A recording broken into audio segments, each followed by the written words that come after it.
السوشيال ميديا بتخلينا مش راضيين عن حياتنا، عايزين كل يوم يبقى فيه جديد. والمشكله هنا مش في السوشيال ميديا بس، المشكله في السوشيال ميديا وفي الميديا نفسها. لو خدتي بالك كده لا مؤخرا بقى باين قوي في الميديا ان كلنا عايشين في بيوت كبيرة واسعة وعربيات فارهة وشغلانات بنقبض بالدولارات والحياة زي ما بيقولوا زبادي خلاط. هل ده حقيقي؟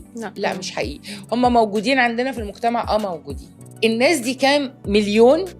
من 3 ل 5 مليون. انت بتتكلمي في 5% من الناس عاملين تأثير سلبي بإظهار حياتهم وشو أوف رهيب. عندك 95 مليون تانيين هم متقدرين لأن هم مش قادرين يبقوا كده. السوشيال ميديا بقى بتعمل إيه؟ تعالي كده مثلا، هل في حد لو اتكلمنا مثلا عن انستجرام هتلاقي الناس كلها بتتصور بإيه؟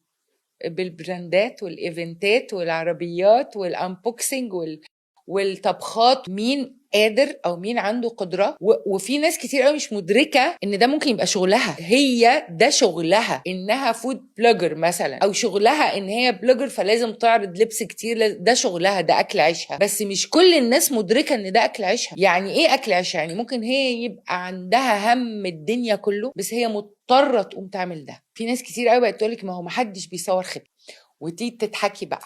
انا اتحسدت، انا مبسوط لي في حياتي. حبيبي حياتك طرفت عين. انت من كتر ما انت عايش في بيت ازاز وسع كده عشان حياتك طرفت عيننا. انت بتجبرنا نعيش معاك جوه البيت. فانا المفروض اعمل ايه بقى في الحاله اللي زي؟ نقي الحاجه اللي انت عايزه تشوفيها. يعني اما اشوف الناس اللي هي بتشو اوف كتير، اعرفي ان مش دي حياتها الحقيقيه. ولو دي حياتها الحقيقيه وهي طول عمرها عايشه كده، مش هتطلع تقول للناس انا عايشه كده. ليه بقى؟ زي البني ادم الواثق من نفسه. الواثق من نفسه بيبان على مشيته، على قعدته، على طريقه كلامه. ما بيفضلش طول الوقت يقول لك ايه انا بكينام وانا واثقه في نفسي مثلا خالص. هو اللايف ستايل بتاعه ان هو بني ادم عارف قيمه نفسه وعنده ثقه بنفسه.